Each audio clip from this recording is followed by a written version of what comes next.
Olha só, gente, o ex-secretário de Segurança Pública do Distrito Federal e ex-ministro da Justiça do governo Bolsonaro, Anderson Torres, ficou em silêncio durante o depoimento à Polícia Federal. O ex-secretário disse que não tinha informações para fornecer. Anderson Torres foi preso no sábado passado após chegar ao aeroporto de Brasília e se entregar à Polícia Federal. Ele estava em Orlando, na Flórida, nos Estados Unidos, onde passava férias com a família logo após ser nomeado comandante da pasta no Distrito Federal. Um novo depoimento dele está marcado para a próxima segunda-feira.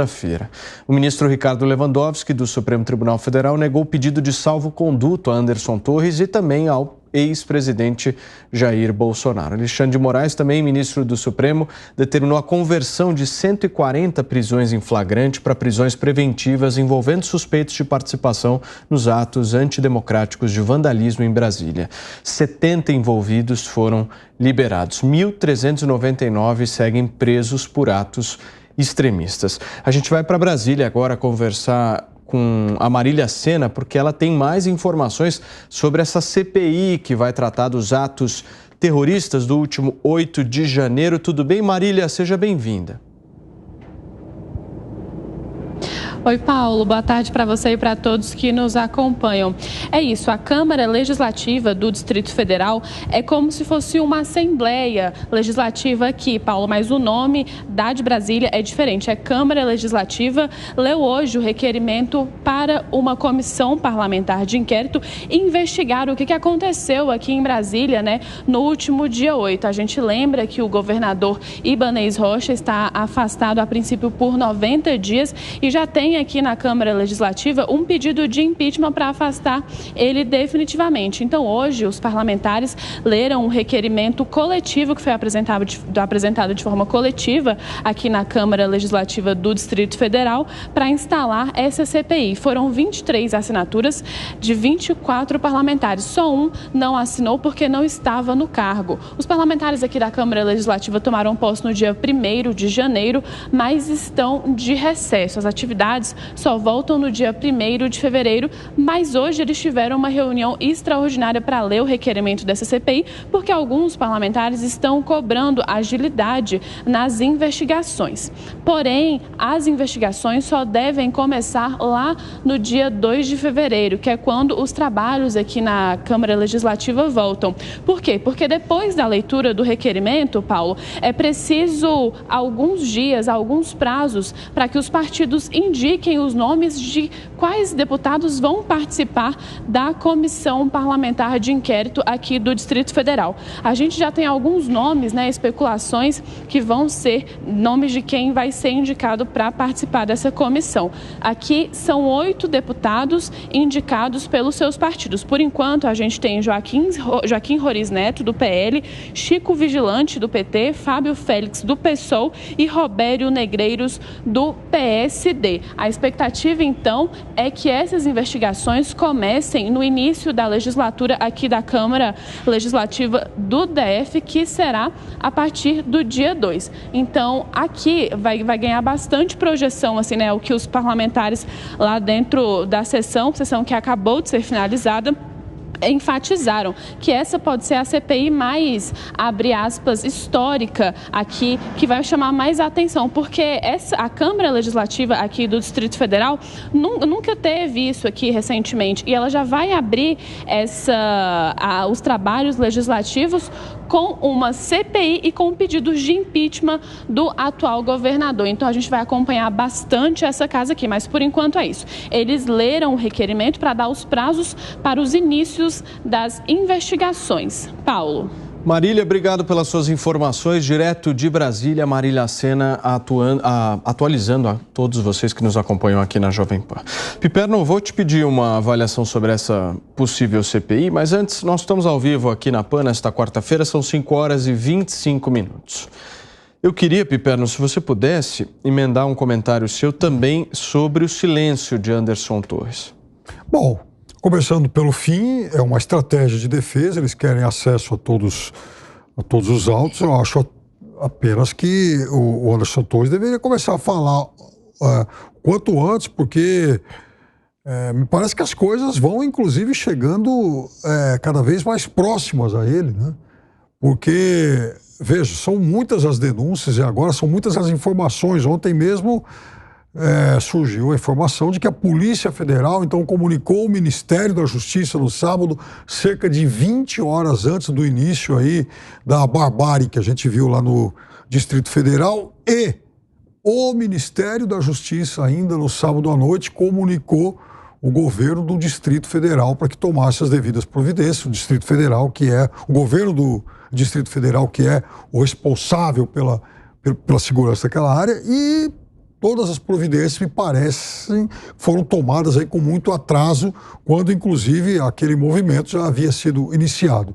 E, obviamente, essas informações também chegaram ao Anderson Torres. Então, seria muito importante que ele começasse a falar o quanto antes, até para explicar também a minuta que foi encontrada na casa dele e uma série de outras suspeitas que param em relação à atuação dele já desde antes, desde o momento em que ele era ministro da Justiça, porque no final da gestão dele, nos 2 últimos meses, a partir do momento em que saíram os resultados, foram oficializados os resultados do segundo turno, começou a haver uma movimentação atípica, né? Lá em Brasília, inclusive às portas aí do Exército. Agora, em relação à CPI, Paulo, algo também bastante previsível.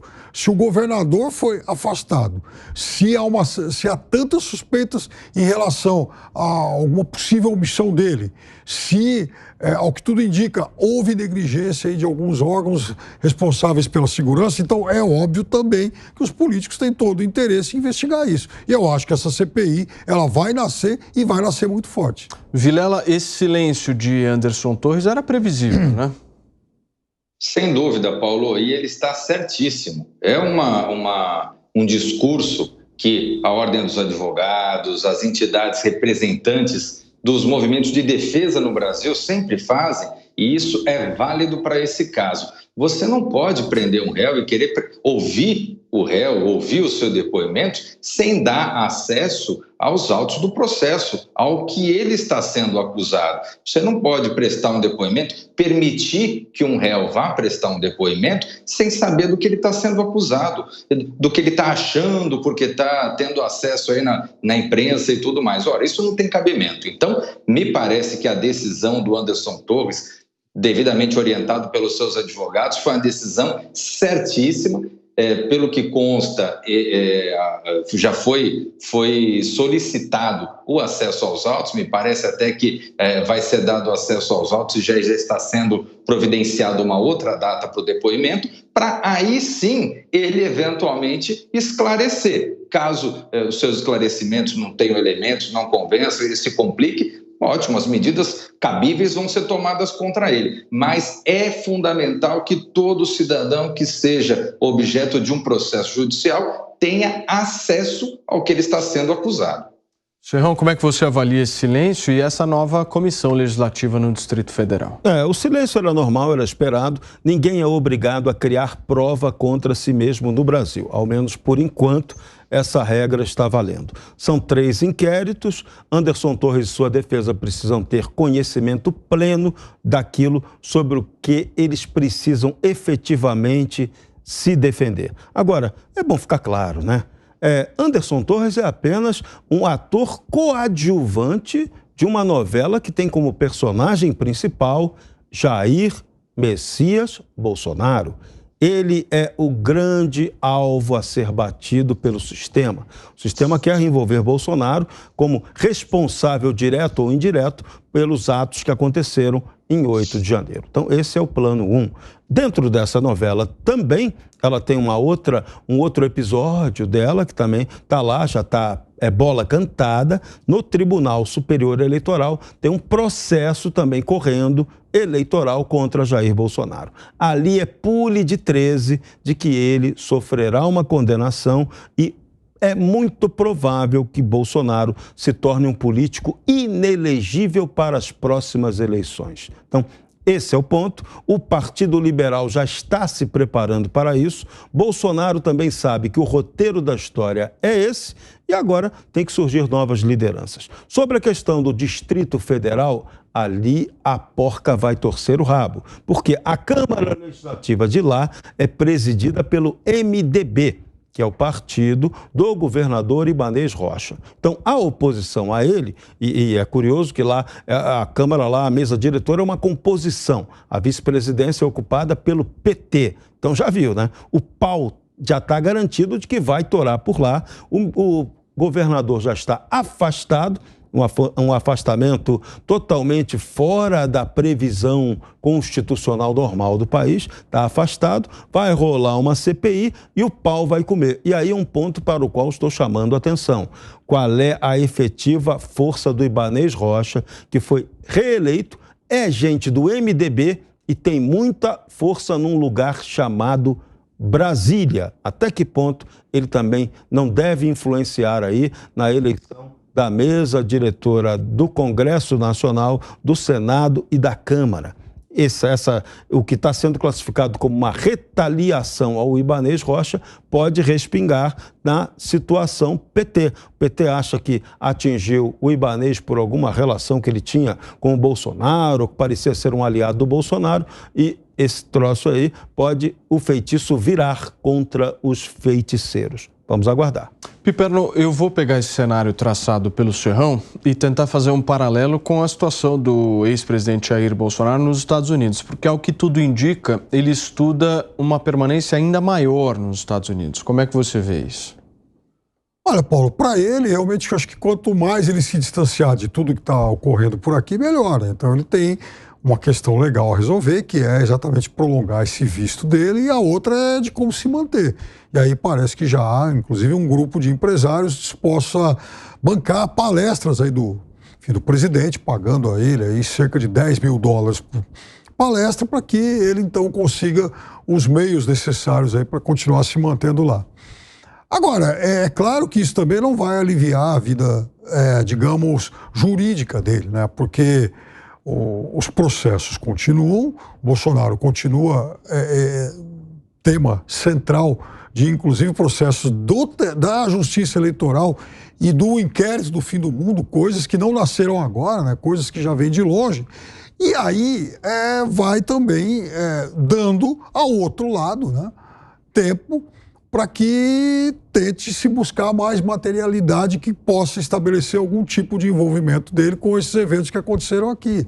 Afinal de contas, são pessoas que politicamente seguiam, né, o presidente da República. É óbvio que, eu já disse aqui, eu não vi até aqui, eu considero o Bolsonaro o culpado político, mas não o culpado legal, não o culpado, digamos, material disso. Eu não vi, por exemplo, em nenhum momento Bolsonaro dizer, olha, vamos lá, vamos invadir, ou então vamos continuar em Brasília. Agora, de qualquer forma, Bolsonaro também, em momento algum, desestimulou esse tipo de evento que a gente viu aqui no dia 8 de janeiro, e mais do que isso, aqueles movimentos na frente dos quartéis que foram tão comuns em muitas cidades do país depois do 30 de outubro. Vilela, eu vejo um movimento forte, vi um movimento forte no início do ano pedindo a prisão do ex-presidente Jair Bolsonaro. Agora eu vejo uma certa mudança de discurso de algumas pessoas, inclusive da situação do governo, saindo desse discurso de prisão e partindo para esse mesmo discurso que o Piperno utilizou agora, da confiança na inelegibilidade de Bolsonaro pelos próximos anos. A própria direita e uma parcela da direita também está apostando nisso, né? Na política não existe vácuo. Essa ausência do Bolsonaro do debate político agora nesse período, e aliás, a ausência do Bolsonaro há quase 3 meses, porque os meses de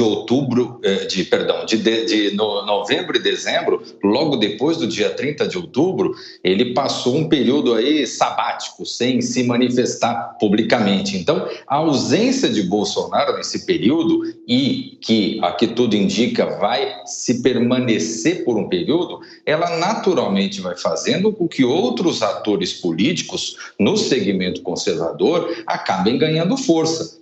Nós temos aí o governador de Minas, nós temos o governador de São Paulo, do Rio de Janeiro, enfim, uma série de nomes que estão interessadíssimos em ocupar esse espaço. Então, é importante que o presidente Jair Bolsonaro ele tenha claro que esse distanciamento ele vai fazendo com que a memória do seu governo, a memória positiva, ela seja afastada e, eventualmente, seja aproveitada por outros atores políticos. Nesse sentido, nós temos que, já tivemos na história recente do Brasil, um ex-presidente preso e que depois voltou à cadeira. Talvez essa questão da prisão, de alguma forma, ela alimente o mito. Então, do ponto de vista político, talvez haja um interesse em realmente fazer com que ele sangre, mas não morra, né? Com que ele sangre, mas de alguma forma fique, não consiga vestir totalmente a fantasia de coitadinho. Porque nós já tivemos aí o presidente Lula que conseguiu sair da cadeia e se eleger presidente.